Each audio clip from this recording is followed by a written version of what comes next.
All right. I have my buddy Kyle Beshears here. Kyle, show them your coffee mug today. I am sporting my I love Vori in Vorish coffee mug.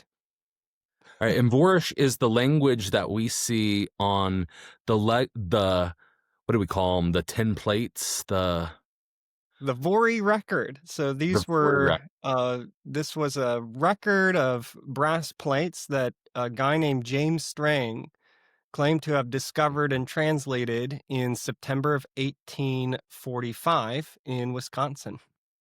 So that's the first thing I want you to know. Kyle is a expert in one particular denomination. I mean, all Latter-day Saint tradition, but an expert especially in one specific tradition, and that's those saints that followed James Strang up to Wisconsin and Michigan. And what am I drinking today? I'm drinking Soda Retreat. This is Nice. just a Diet Coke with lime. It's my buddy here, Kyle, drinking coffee. Um, my drink spots me as a Latter-day Saint. I mean, this Right. is blatant Latter-day Saintism. But Kyle is drinking coffee, which reminds us that he's a Gentile, but not just any Gentile.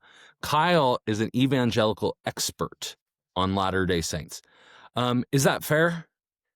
Well, You sure. I don't like the word expert. I think okay. sometimes that comes with a bit of pretense behind it. But I do consider myself a friend to the LDS Church. I have a lot of friends who are Latter-day Saint, and I am very captivated and very interested in the LDS story, Yeah. especially the early years, and then James Strang's Strand of the Church. That's what I did my PhD dissertation on at Southern Baptist Theological Seminary, which was kind of a strange fit, admittedly, but they let me do it. Hmm.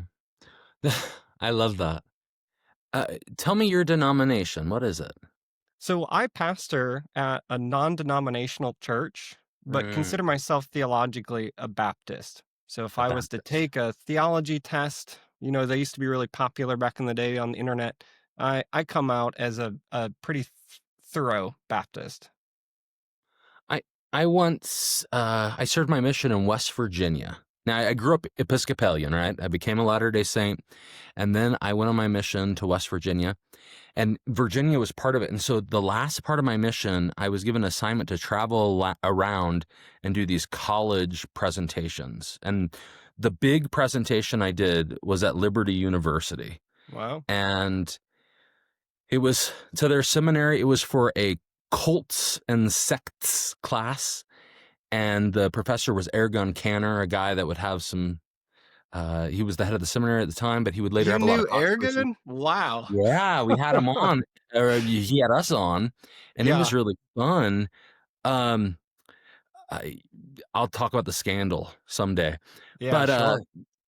his big point was, we're not Arminian, we're not uh, Calvinist, we're Baptists. He set Baptists up in this sort of middle ground between these two ideas of God's agency and man's agency and so on. Baptists are interesting, right? This is local church affairs.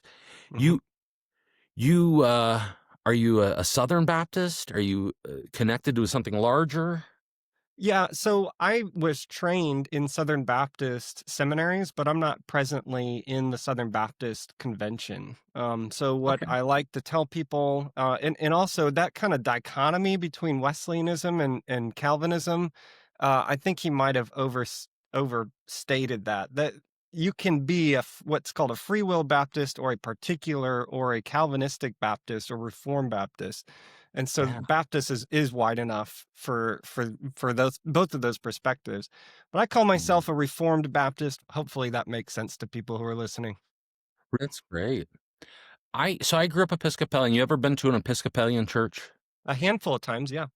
Yeah, it's high church. Southern Baptist is not typically high church. No. Neither, Latter-day Saints, I mean, we could call it high church in the temple, right? And low church outside the temple.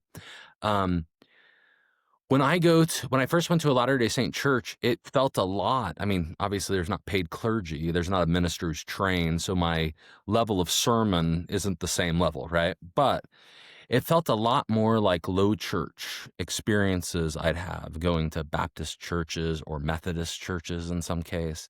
Mhm. Um, when you look at Episcopalianism and the Latter-day Saint tradition, which of you do you feel now, keeping the temple out of it, I know that confuses things, and the fact that I think I can become a god, I know that makes things difficult. But um, minus that, do you feel more at home in an Episcopalian church or a Church of Jesus Christ of Latter-day Saints? I think theologically, I would feel more at home at an Episcopalian church, especially like Mhm. historical Episcopalianism. Um, That has but some reformed theology to it, right, sure. right. But as far as practices are concerned, I've been to many Latter-day Saint gatherings on Sunday mornings, and it's pretty typical of what you might find in, say, a Church of Christ. Mm. Which is the Stone Campbellite. Sidney Rigdon was briefly a part of that movement. It felt similar to something like that. And I grew up in the other Restoration movement, that Stone Campbellite movement. So Oh, is that right? a lot some things felt familiar to me when You were each Churches of time I go. Christ or Disciples of Christ? It was independent Christian churches. So Huh. we could get into denominationalism all day long. Which is Um, Disciples of Christ or no? The Disciples of Christ and Churches of Christ and independent Christian churches, they all flow from the 3. same stream, but they're all doing their own thing. I don't know independent Christian churches. Is this the smallest of the 3, or is it regionally based, or It's pretty regionally based. There's a lot of them in the Midwest, in Indiana, Illinois, Kentucky, and that's where kind of their institutions are. Like an Ozark Christian College, for example, I think is probably one of the largest ones, or Kentucky Christian College. But uh, I'm not a part of that movement any longer, but I still have a lot of friends that are. sure. So,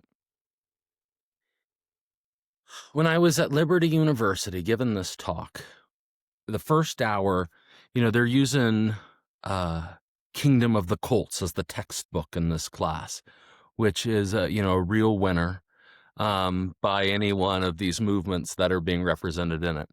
But I'm listening to Aragon Cantor speak, and one of the things he says is the difference between a cult and a sect. The cult are people that are going to hell, and the sect is someone who's in heaven, but they're not going to be living next door to me. Um, are Mormons, according to that definition, a sect or a cult? Yeah, that's a really interesting definition, and I don't think agree or like that. Sure. Um, so are you asking me personally, or from like the broader evangelical perspective Oh that no, just Cantor is Kyle representing? Beshears. Just me? Yeah, you don't Um, get to actually make the decision for God. I just want to know what you think. Yeah, I was well, that would be where my answer would ultimately land, that I'm not anybody's judge, Of and, course, yeah. the Bible, for me, is our highest earthly authority, right? Um, Mhm. so when Scripture talks about judgment, it talks about it in two separate ways. The thing that we commonly think of is looking at somebody's actions and then judging them based on whether or not they're a hypocrite or they're keeping true to what they think is right and following through an activity and action. But then Uh-huh. less commonly is the judgment of God to sift wheat from chaff and goats from sheep, right? This is reserved Sure. for God alone. And so when I get asked this question, even with people in my own tradition, I tell them the same thing I'm going to tell you. I'm not your judge. And Yeah. one thing I would like to do though is that we would all, as children of God, and I say that in a different way, we can get into Mhm. that, but as God's kids, pursue him through the Lord Jesus for mutual Mhm. upbuilding. And when we come to disagreements, we don't shy away from them. We talk about them and we wrestle with them. And when we find genuine agreement, we hold on to it. Um, so I don't know if that's a satisfactory Yeah. answer, but No, that's a cop out, but I still love you. So, um, do you believe that correct theology is needed to accept Jesus as your personal savior? I think so. I've thought about this a lot. And Yeah. I think at the core of what's required is not correct theology, but correct affection. So we Mm. have this saying in evangelicalism that orthodoxy leads to orthopraxy. So right beliefs leads to right doing. And Yeah, I believe behind that that. logic is if you just program yourself with truth, then you're going to behave properly. And that's just not true. We see that in the Gospels. Jesus calls out the Pharisees and the Sadducees and the scribes or the lawyers who would have had the most clear knowledge of God's word and truth, and yet they weren't after they God Jesus was telling them like you are not going to be a part of the kingdom of God. So Right. what was it that they were We would think they would have the greatest knowledge, we would think, right, but sure, they sure. don't, right? They've been turned a little bit. Sure. So what they're missing and why are they turned? It's because their heart didn't belong to God or they had Mm. affections that were disordered. So when it comes to Good. theology and doctrine, as I think, especially as a pastor, one of the things I've learned is that those things are extremely important. I value them very highly. Half of my library is devoted to theology, but I'm more curious about your loves and your affections, your desires, and how those are ordered. Because if God is not primary and neighbor is not second, then your doctrine and your practices after that are obviously going to be skewed. I I like don't know if that. that makes That sense, but yeah, that's a good answer. I take that one. That's good. not a Uh, cop out. no, that one's not a cop out. You did well. All right. Um, I like Kyle a lot. He can take some teasing, and I've seen him give some teasing, and so I really appreciate that. Not a stuffy guy at all. So, Kyle, talk to me about this library behind you. Oh, okay. So this is just about a third or so of my library, and I think it actually is kind of indicative of my life as a pastor, which are these books over here, right? So these books are I have commentaries and church history, and it just keeps going down the wall that way. But then to the Amazing. left here are all writings on Latter-day Saints. So maybe the thing that would be most obvious to your viewers would be the Joseph Smith Papers Most series, definitely. which of course you worked on for many years. I have a collection of Books of Mormon. I think I Oh, I have like some. those 1830 reproductions. Those are really Yeah, nice. those are cool. I You have got the some. early document series. That's Yep. something to be. Just 3 of them. They're so expensive. They sure And are. I'm grateful signature. Didn't they give them away, like, digitally? Yeah, Yeah, now I that you can think find them on archive.org. yeah. And then I got a silly hat that says "Make Vori Great Again," and I'm sure we'll All get right, into pull what that that means. hat down. I can't see it from Yeah, my sure, right vantage here. here. All right, can I see that on your head?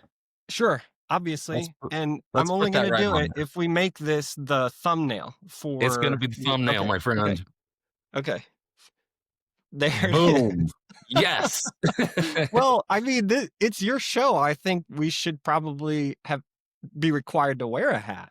So I I didn't think That's about that. right. Yeah. When people think of Chris Life, they've always thought the guy in a hat. So, Yeah. Yeah. Well, it's that's what I very think. When I important. see a fedora, Mhm. I'm like, that's Chris. You know? But yeah, I love so it. I'm kind of split, right? Between Mhm. my, like historic Christian theology over here and then history of Latter-day Saints over here. So I love that. That's really cool. The hat represents kind of that fun side of Kyle. Um, he's oh, I given have me a another coffee cup. thing. Just like, yeah, Sorry? Oh, the show it coffee to me. cup? Yeah. There's Yeah. one more thing. I don't think I told you about it, but I like to give things away. And this year at John Whitmer Historical Association, I'm going to go and present on some post James Strangite history. Oh, cool. But if you come to my talk, and this is like totally self-serving, yeah, you're going to be able to get a James Strang holding the Book of the Law of the Lord, Super Nintendo figure sticker guy. That's what I'm doing this year. Next Love year, it. I'm thinking about doing the little figure on the Vori plates to accompany that one, but we'll see. Or maybe Oh, I'll do a Vira Field. Who knows? There's a lot of characters in James Strang's history, so we'll see. Maybe it'll be a collection, but I Yeah. love it. How did you get into string? Yeah, so when I knew I wanted to do my dissertation in religion and in religious Mhm. history, and so when you get into a program, you've gotta narrow it down. And as I'm Sure, narrowing it down, I know I wanna do LDS history in the United States, and I was asking uh, somebody who became kind of a de facto advisor for me, Dick Bennett. At the time, he was recently retired or just about to retire as the chair of church history at BYU. sure. And I was discussing with him kind of areas that he thought in LDS history were ripe for research and that there was more work to be done. And he said, you ought to look into James Strang, and I had never heard of him before, Oh, and so he told me to get with Bill Shepherd, somebody that we both know, who sure. is Strangite and a very well respected historian in his own church and in the field in general. And Great. Bill said, "You need to read this book in specific, which is Kingdom of the Saints by Milo Quaife. It was published years Which ago, and which is that's the the guy." 1930s one, right? This is a 1930s, pre-war. yeah. Yeah, that's a It good was one. published in 1930, if I'm Yeah. not mistaken. And so that's the guy I mentioned earlier I'm gonna make stickers of maybe next year. But anyway, when I got done reading this book, I was sold, and I have not been able to put down string history since. And it's something Oh, I do at least once a week, if not multiple times a week, looking into um, little projects, writing about it, researching it. I've got a lot of primary sources that I was able to get copies of from various mm, places like university archives or the church up in Burlington, Wisconsin. And then what's fun about the Strang studies community is it's so small and it's so niche and everybody knows each other that we share as well. So if I go on a trip, say to yeah. like Yale, and I found a bunch of letters that other folks hadn't seen yet, I'm going to send it to them because Mhm. it's just a fun little community. So yeah. That's really cool. I if I remember right, Strings records are actually spread out in 3 places, right? Well, they're all over the place. So you've got a Wow. large collection, hundreds of documents at the Beinecke Library at Yale, and that's where the letter of appointment is. You also have a small collection at SMU, Southern Methodist University, Which is uh, Texas, right? which is Texas. Yep. You have some at the Clark Library in Michigan. You have some, I believe, at Central Michigan University. And you've got some at the Wisconsin Historical Society. I think maybe that's housed at Madison. I'm not Wow. sure, but they're spread out all over the place. Unfortunately, and Have then you collected there's some documents that are in private hands today. And then the mm, church up in Burlington has which means a lot of. one set of private hands, right? It is generally in one set of private hands. That is correct. Yeah. And the church up in Burlington has typeset copies or facsimiles of that, and they have Cool. originals of themselves. When I went up there to do my research, it was on a specific guy named Wingfield Watson, who's kind of like the Apostle Paul for Right. James Strang. And I got like 3,800 pages of his correspondence and works, and about a quarter of those were original. So most of what here's the frustrating thing about studying James Strang. A lot of what we have is like typeset copies and facsimiles. So you got to be really careful Yeah. when you're trying to put that puzzle together. But Wow, that's so interesting. It's when I think of Strangite, and I think most people have told me Strangite's a fine term to use. I know there's one family who doesn't like it. mhm. Um, but in the Strangite tradition, we have this moment in 1844, really 1845, when Strang, who was a recent convert during Joseph Smith's life, comes forward as Joseph's successor. We have this Vori moment in which he has a lot of support from some more minor church leaders, and that continues. We kind of have a little schism going on there in Vorbury. There's some, it's almost like there's kind of a Kirtland period, just like Joseph loses lots of people. They lose some leadership support. And, but it's largely the public church in Vorbury, the way the public church in Nauvoo functioned. And then we hit this point in 1850 when Strangism becomes a really interesting beast. Um, and we're talking religious stuff, so I shouldn't use the word beast. But it becomes a really interesting, unique body where now it's an interpretation of sort of more private or more peculiar Latter-day Saint teachings, new scripture. Um, is that fair? Yeah, I think so. So what you're talking about more peculiar is the book of the law of the Lord. Sure. Yeah, is that's coming up, Yeah. and is Animal published in sacrifices. 51, yeah, animal sacrifices, Sabbatarianism, Yeah. the Which is restoration of Seventh Day worship, right? yes, Saturday worship. Seventh-day worship, yep. Then the restoration of feasts, and then Animal probably the thing that sacrifice. yeah, it's I mean, well, one of them and so this is probably the most unique thing that people if you've heard of James Strang, you've probably heard this, is the literal kingdom of God on earth being celebrated through the coronation of James Strang as that king, and that actually the coronation actually becomes one of the days on the religious calendar for Strang's church, and that's something that they still recognize to this day. Oh, that's awesome. So that was But not uh, not as the book of the law tells them to practice it. no, no, Because because if you're there's practicing it like that, you gotta bring your ram or your parrot or whatever it is. You're gonna sacrifice this thing. yeah, they tried for a long time. I found Mm. evidence of one Strangite, sacrificing a chicken on Coronation Day in the Mm. 1913 or 1914, but Oh, that's awesome. typically because they don't have a prophet, so James Strang dies in 1856 and he doesn't name a prophet. So it might Yeah. sound strange to Latter-day Saint viewers, but that church is awaiting the third Latter-day prophet. And so Okay. until that time comes, they don't have an administrative head over their priesthood. And so there's no one, and they don't have apostles, right? The highest ranking members that they have are high priests, and they have one presiding high priest who is a first among equals.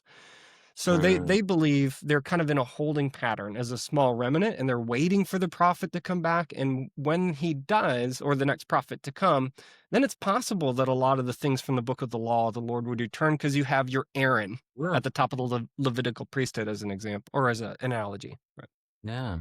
And, in the language, I'm not sure how closely my audience follows my Facebook posts, but, um, some Latter-day Saint movements, in fact, a lot of them are waiting for a one mighty and strong figure. This guy Mhm. who's going to set and order the house of God. But Strang was that one mighty and strong for the Strangites. Correct. That's And how he so, positioned himself, and Wingfield Watson definitely advocated for that position. Yes. Mhm. and so we're waiting for yet another figure. And is it generally thought it's going to be a Native American figure, or is it just who knows? I don't know what the current church thinks about that. I'd have to ask them. Mhm. I do know that Watson and his disciples believed that there would be an indigenous prophet, but he thought that was a possibility that both Joseph Smith and James Strang would be resurrected and that they would be the two witnesses spoken of in Revelation and that their Uh, resurrections would inaugurate Christ's return, and then there would be no reason for a third prophet, because Christ, Joseph, and James would serve as the essentially the first presidency of Earth in the millennium. So that's a pretty well, unique that's perspective. interesting. Yeah, That is a yeah, unique perspective, but has some uh, has some parallels with other perspectives out there with the sort of two last prophets together. mm, Lots of the apocalyptic stuff from Utah that I write about positions Joseph and Jesus as this sort of two-team idea, just like interesting. Islam has the Mahdi and Jesus, right? Mhm. It's this two partnerships of last day figures. That's also interesting to me. I have met some Strangites, and just like you have, and these are good folks. Yes, They yes. are really believing Latter-day Saints. But the thing I noticed, and the first meeting, it was in Voree. It was a John Whitmer meeting, and all the Strangites attended, of course. And someone mentioned Joseph Smith practicing polygamy, and they did not like that. Hmm. They thought that was not a true thing. Can you tell us the history of plural marriage among Strangites? Yeah, so it's got a kind of a complicated overture to it, which whenever Mhm. you're coming to plural marriage is practiced in historically speaking in the LDS Church, it's complicated. Oh, I see there being kind of four phases of polygamy during the life of James Strang. You yeah. have the first phase, which is very public rejection. So James Strang positions himself as the monogamistic alternative to Brigham Young and the 12. And that's really appealing and attractive to a lot of people. And this is primarily how he wins a lot of converts with really good names, like John E. Page he's a monogamous and he's attracted to James Strang. Mm, William Marks, he's a monogamist and he's attracted to James Strang. And so he grows his church in the beginning by positioning himself as the monogamy alternative. You have to remember in 1844, 1845, there is no reorganization. That's not going to come around for 2 decades, right? right. So you have the public rejection. But at the same time, you begin to hear whispers and hints as early, and I think as early as 1847, of secret practice. Because James Strang not only attracted reputable men who were monogamists, he also attracted disreputable men who were polygamists. So people with Mm, bad reputations, whether you like them or not, is irrelevant. At the time, a lot of people didn't like them. And this includes William Smith, who's Joseph's brother. yeah. We have George J. Adams and probably the most notorious, John C. Bennett. And these three men not only join up with Strang, but they get positions of leadership. And so you have this really early tension where somebody like William Marks is serving alongside John C. Bennett. And it's around that time in 1847, 48, James Strang begins to get accused of secretly advocating for spiritual wifery. Mm, So much so that John Bennett takes the brunt of it. He's brought up on trial and excommunicated, so he's not in Strang's movement very long. But George Adams remains for a bit. And mhm. by 1850, it's very clear that the practice of polygamy is going to be introduced, just secretly for the moment. And this is because of something that happened, I think, 2 years earlier in 1848, which was the secret marriage between James Strang and a young school teacher named Elvira Eliza Field. We can get into that story if we have time because it's fascinating. But that marriage is the first time we see Strang act on the introduction of what he was secretly or privately or within a small group of people contemplating. Polygamy is officially introduced in 1851, I guess, with the Book of the Law of the Lord. You can start to see signs that this is going to happen because he's becoming more open about it. But 1851, the Book of the Law of the Lord is published, and in it it regulates the practice of polygamy under two sections: Mhm. household relationships and marriage. And then by 1852, James marries his third wife. Her name is Betsy. And then by 1855, he marries two additional women, Sarah Wright and Sarah's cousin, Phoebe Wright, for a total of five wives. And then in 1856, James is going to be assassinated. But what's an interesting fact about his relationships with his wife at the time of his death is that all four of his plural wives were pregnant at the time that he died. He had a lot of children. Wow. Yeah. Unfortunately, his first wife, Mary, underwent severe turmoil. She did not agree with um, this scenario and was exiled from the Strangite church and does not come to James Strang's side at his deathbed. She Is stays this at a her brother's formal house. exiling? A normal exiling? Oh, a formal.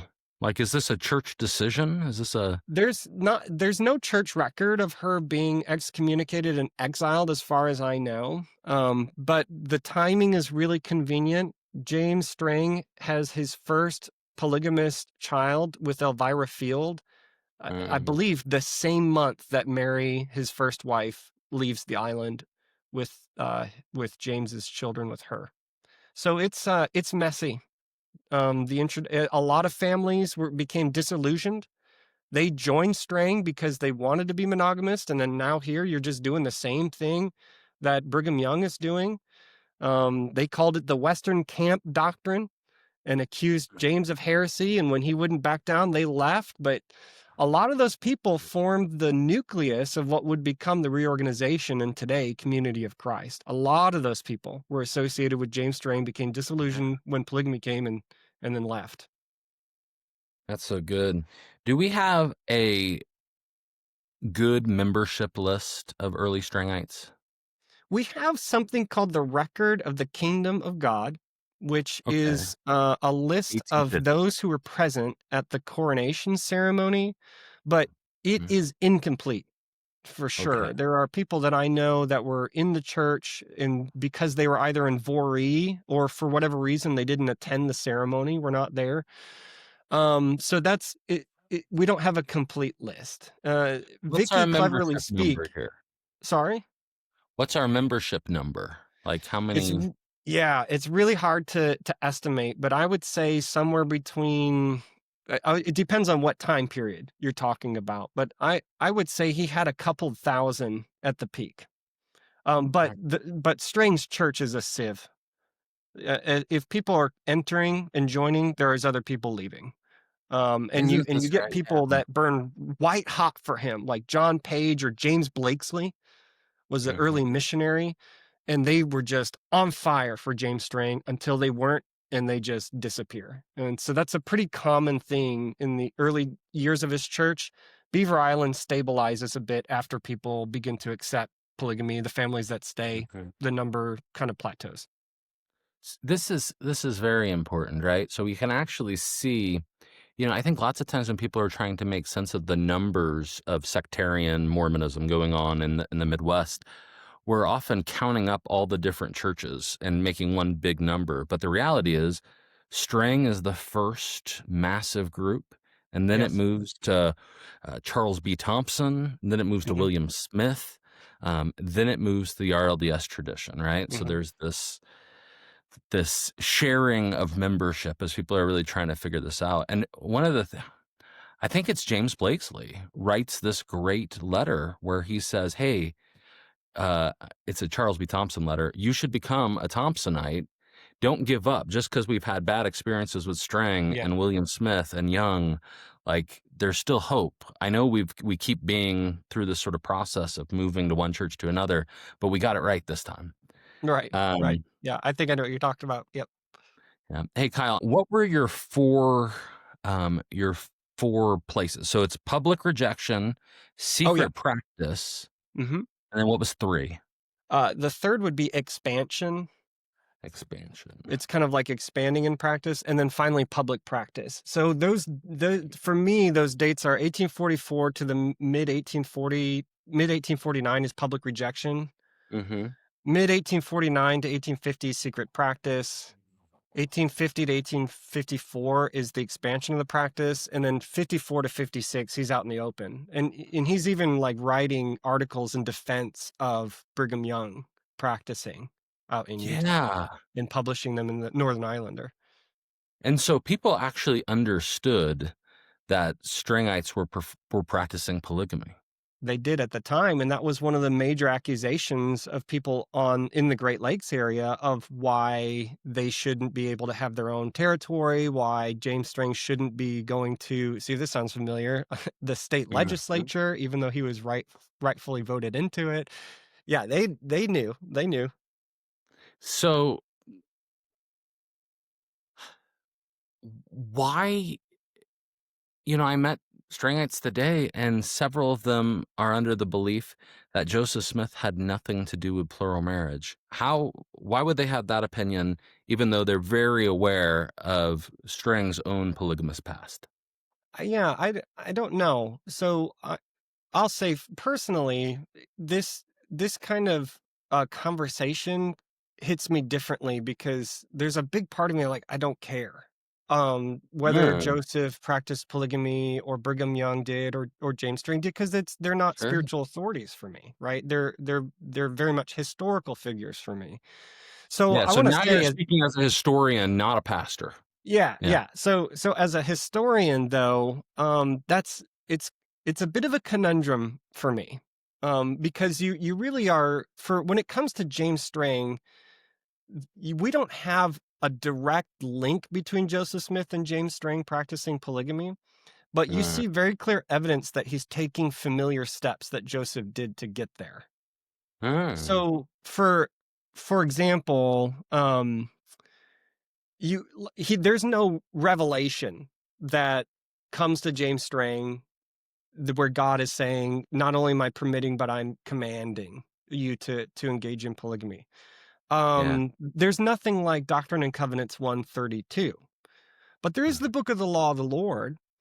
And what's interesting is in the two spots that I mentioned, household relations and marriage, in the 1856 edition, so the second edition of the book of the law of the Lord, James Strang gives commentary.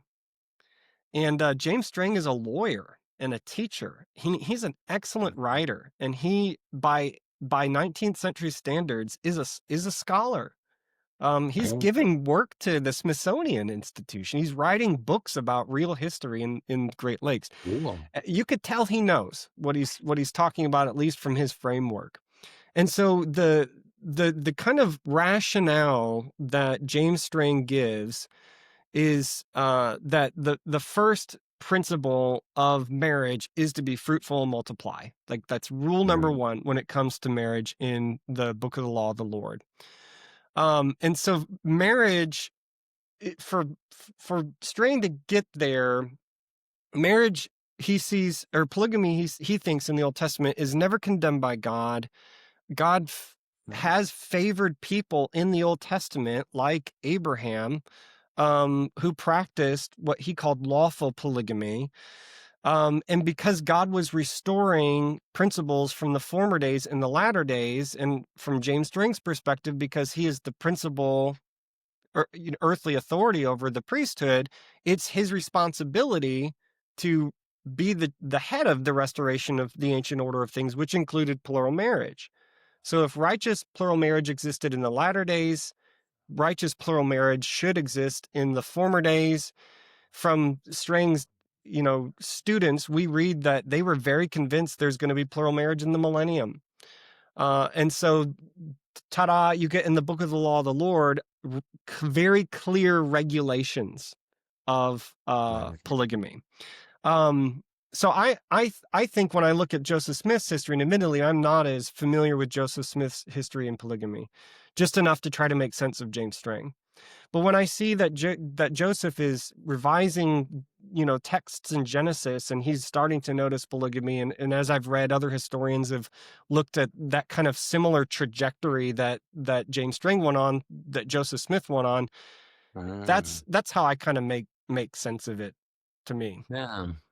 Oh, I mean, I think it makes really good sense. This project of restoration leads you to ask questions about animal sacrifice. It leads you to ask questions about, uh, I mean, I'm surprised none of us have, what does Jacob build when he has his dream, right? He The stacks latter. rocks to Oh, tower. yeah, yeah, that's right.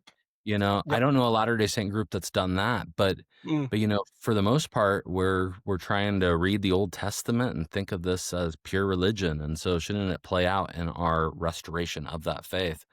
Um, I think One it's of the very things that's interesting to me about Strang, though, is he's both somebody who's trying to restore the ancient order of things, but he's also very much a man of the mid 19th century. And mm, by today's language, there was a lot of areas that James Strang was progressive in. So he was a mm, teetotaler. He advocated for women's rights. In his priesthood, there's actually offices that women were could I be see. appointed to.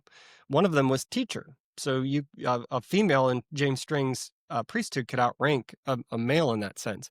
But when you're looking at polygamy regulations in the book of the law of the Lord, you see things like female empowerment. So a man couldn't just walk up to a virgin and say, "Tag, you're mine now." She was the Mm, one that had to love him. And if you had a virgin that loved a man who was already married, the man would then have to go and very seriously consider his previous wife or wife's opinion on the matter. And if they had right. turmoil, they were supposed to bring it to elders to help adjudicate that. So there was a bit of like female empowerment, and I think also social improvement. So James Strang thought that what would happen if women got to choose the man that they wanted to marry, all of the knucklehead guys wouldn't reproduce, essentially. So he had this like strange proto eugenic Right. idea that if only good men were the ones that were having children, then eventually all the knucklehead guys, wouldn't exist anymore. Which say what you want about that, but that's just what Strang thought. So. Right. Oh, it's so interesting. One of the things I've wondered is because we don't have a historical record going into the Strangite faith, Willard Richards didn't become a follower of James Strang, Thomas Bullock and others, William, and none of the major leaders. So as you point out, there's not a lineal connection between these two to pass on the memory of plural marriage. And so I wonder if when I met these people in 2009, I wonder if, and this is kind of their argument, like Joseph denied being a polygamist. So of course he's not a polygamist. He wouldn't lie to me. And and so then the restoration becomes a James Strang idea rather than a. I have a question for you. I don't know if you're going to know the answer to this. Are Strangites believing that random non-Strangites could be practicing polygamy? Do Or does it current have to be practiced just among them? I don't know what the present day church would say. Theoretically, they are polygamists in the sense that they believe that it's not only ordained and permissible, but will occur Yeah. under a dispensation of a prophet. So if I had to guess on their behalf, I would say no. Practicing polygamy uh, when there's not a prophet king on earth is prohibited, because Mhm. that's you have to have that authority on earth to be able to help adjudicate between true righteous plural marriage and what's just adultery. Oh, that makes good sense. Tell me the story of Elvira Fields. So Elvira's a really interesting character. She becomes the first plural wife of James Strang, but not before a really interesting episode. She is a school teacher that actually grew up in Kirtland. Her parents were early converts to the church, and they're there during the Kirkland era, and they stay put. They live in Ohio. They don't go west. They're not a part of Nauvoo. And so, if you know that part of LDS, I'm not talking to you, Chris, but the audience, if you know that part of Sure. LDS history, a lot of those Latter day Saints that stayed put kind of hit the pause button on what it meant to be Mormon. And as Mm, doctrines cool. and things develop in Nauvoo, the Kirtland folks or people that stayed in the East were kind of left wondering what's going on. They're watching these things change at a distance.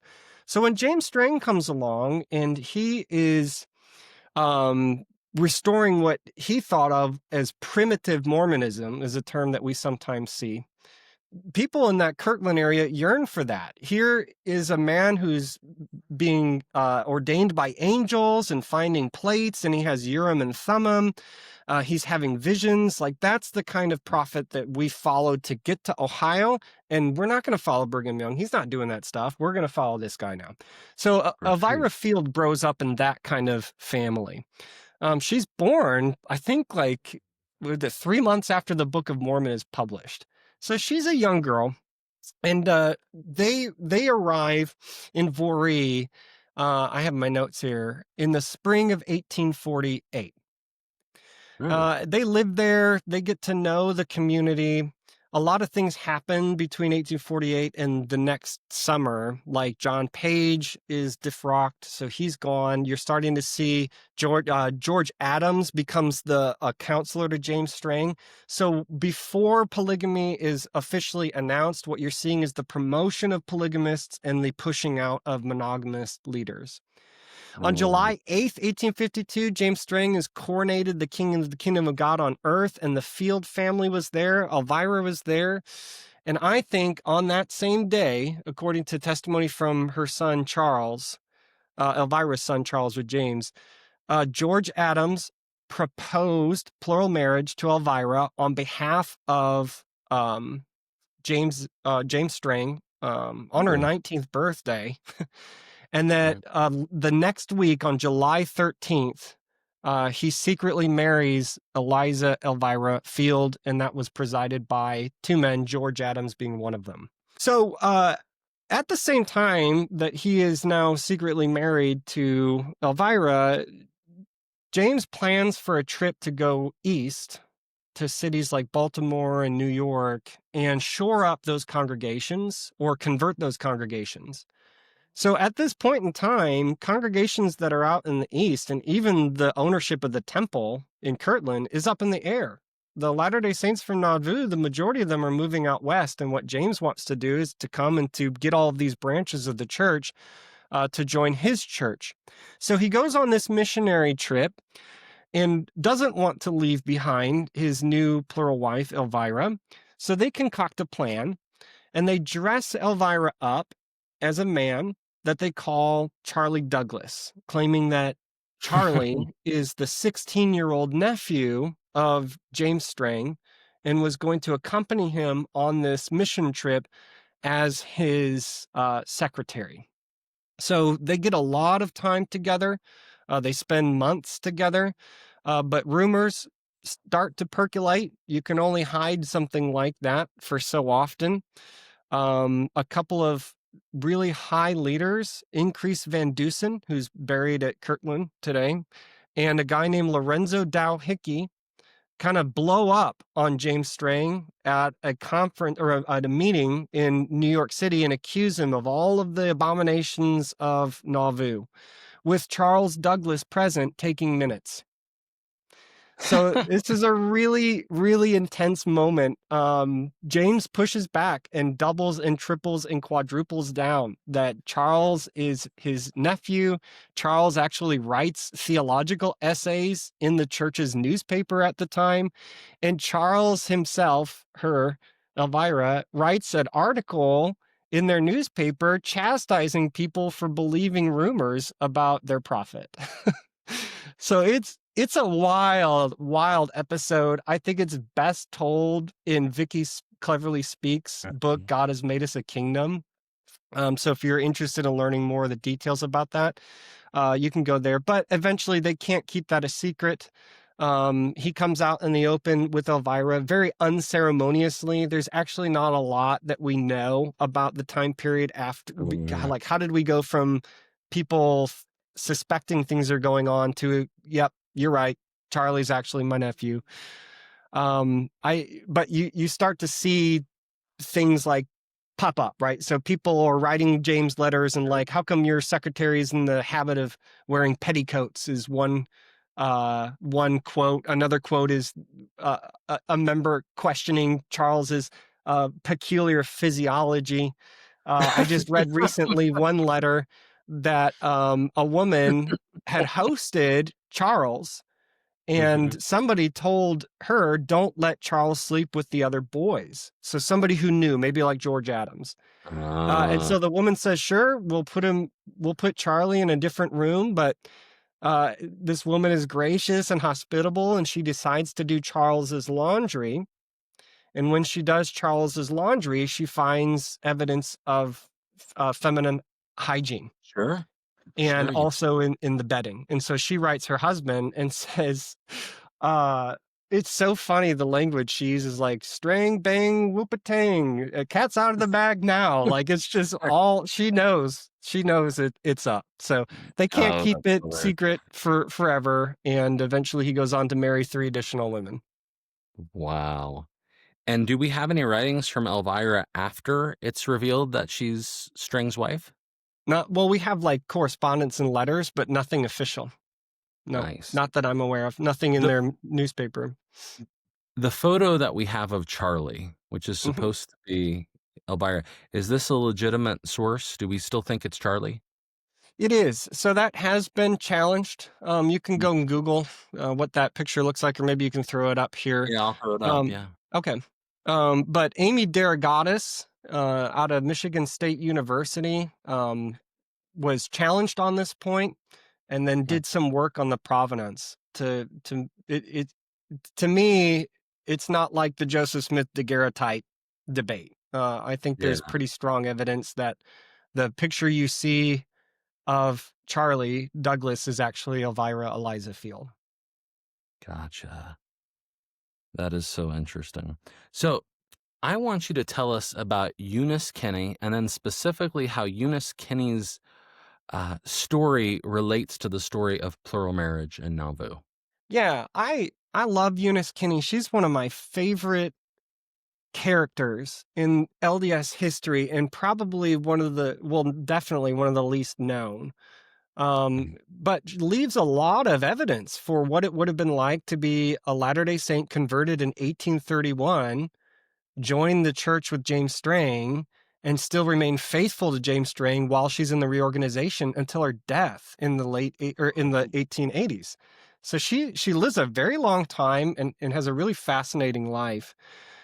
She's probably best known for the person who baptized her, which was Elijah Abel. He was a Oh, black priesthood holder in New York and Madrid, and baptizes Eunice and her husband in June of 1838. In fact, some of the testimony that we know about Elijah Abel comes from Eunice Kenny's writings. So there really? there are parts about Elijah Abel and his mission in 1838 that we don't know if it's not for Eunice Kenny. So Eunice is married. She converts into the church. They join up with James Blakesley for a season, but then James is called away for a mission. I think to his mission to England, or the British mission. And so the Kennys are kind of, well, not the Kennys at that point. Her last name was Franklin. So Eunice Mm. and her husband, the Franklins, are kind of left on their own, but they want to gather to Nauvoo. And so they slowly creep from Western New York to like Ontario and then back down into the United States to Michigan, but they get held up in Michigan. And they're going to be there for a few years. And it's at this point in Michigan that Eunice and her husband want to support the missionary efforts of the Latter-day Saints in that region. And Mm. sometime between 1842 to 1844, Eunice is actually taught, she says, by elders of Nauvoo that polygamy was a doctrine, and that this Oh, was something that she was going to have to come to terms with. So she initially rejects it, doesn't like the idea, says that she fought and wrangled against it with a rebellious spirit. This is a quote from her letter. oh But then man. she said she found herself under the curse of Almighty God, and a binary choice was given to her. She said she was told to take my choice to hold myself in obedience to all of God's requirements and be willing to sacrifice all things for his sake and thereby obtain the riches of eternity life, or I could reject these things and die as a fool dieth. And she ends up accepting Well, polygamy, does not enter into a plural marriage, but just accepts the idea that this is a true and a righteous principle, is what she calls it. Well, around that same time, unfortunately, she experiences two deaths that she was not expecting. The first death was of her first husband. And at this point, she has 4 or 5 children. And she's in kind of like a rural area of Michigan. And then the second death, which occurs 6 months later, is Joseph Smith. yeah. So she loses, her guidance and leadership and love of her life as a husband and priesthood holder and all that. And then also Joseph Smith at the same time. She remarries a guy named Avery, whose last name is Kenny, so that's where she gets the Kenny last name, who is Hmm. not a believer. He's not Latter-day Saint. And they get married in Indiana. So for some reason, they're continuing to move west, right? And then Eunice converts to James. So she gets a hold of his writings. She's convinced that this is the true prophet because he's, ordained by angels and has Urim and Thummim and those types of things. And moves to Voorhees, which is Wisconsin. And she lives in Voorhees for a season and eventually moves to Beaver Island. Well, all this time, Avery is not completely sold. We hear stories about this even in the Nauvoo era where people would kind of like, they're part of the community, but they don't actually believe the church, and the kind of tension that causes with people. That's very much what's going on between Avery and Eunice. And at some point, Avery leaves Beaver Island and leaves Eunice and the children behind. Oh, wow. So he leaves, he goes to Minnesota territory, and within 2 years, I found evidence that he had remarried, and then he started a completely new family, and died in Missouri or Minnesota. So what's Eunice to do? She could remarry for a third time. That's a possibility. Her children are not old enough yet to, take up the reins, right? To Sure. sustain a Economically. household. Yeah. Around this same time, too, the book of the law of the Lord is published. And in it, the king, whoever's coronated king, the king of the God of the earth, is not only permitted to take plural wives to himself, but he's also permitted, and in some senses commanded, to take care of widows and to receive concubines. So there's two Oh, pieces of historical evidence that we have to suggest very strongly that Eunice was one of those concubines. One of them comes from testimony of a man who lived on the island at the time and could recall that there were at least 2 concubines, and one of them had the last name of Kenny. I think it's also interesting to note that for the rest of Eunice's life, she was adamant that polygamy was a righteous principle, to mm. the detriment of relationships with her own children and being ostracized within the reorganization.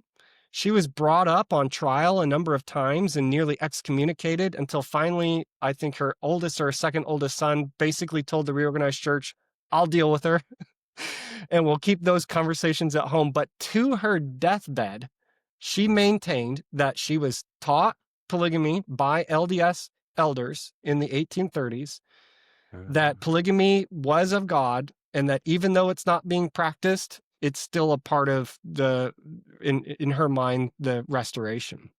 So she's a Oh, that is fiery and cool. a very interesting character. Yeah. Hey, Kyle, what do you think it means to be a concubine rather than a wife? It's a status thing in a household. So Mm, essentially, a plural wife, according to the book of the law of the Lord, would have been like, they would have had household management responsibilities and authority, whereas a concubine would not. But a okay. concubine would have been taken care of. Like, this is laid out very clearly. You have to take care of them. They're not prostitutes. They're Mm. functioning members of the household, and they're here to help bring about more children into the world. For Oh, Strang, one of the highest goals, according to his son Charles, one of the highest goals for James was legacy that outlasts yourself through children. And one of the things I've become really convinced of James Strang is that he genuinely wanted a lot of kids. And that uh-huh. actually causes trouble between him and Mary, his first wife. After the last child they had together in 1847, she apparently refused to continue childbirth, which is actually around the same time you start to hear rumors of polygamy.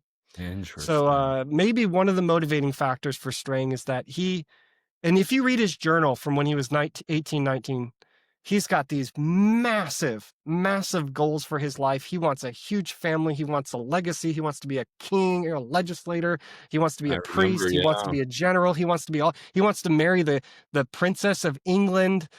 He's got big Which is goals for his Victoria, life. right? Huh? He wants to marry Victoria. Victoria? Yeah. Yeah, Yep. yeah, Yep. He brings her up in his diary, I think, twice. Yeah. yeah. I love that. I wish I could, when you read a diary, you can't see tone of voice. When he's sitting there writing, "Gosh, I have to come up with a plan to marry Victoria," does he actually think this is something he needs to do, or is he being funny, right?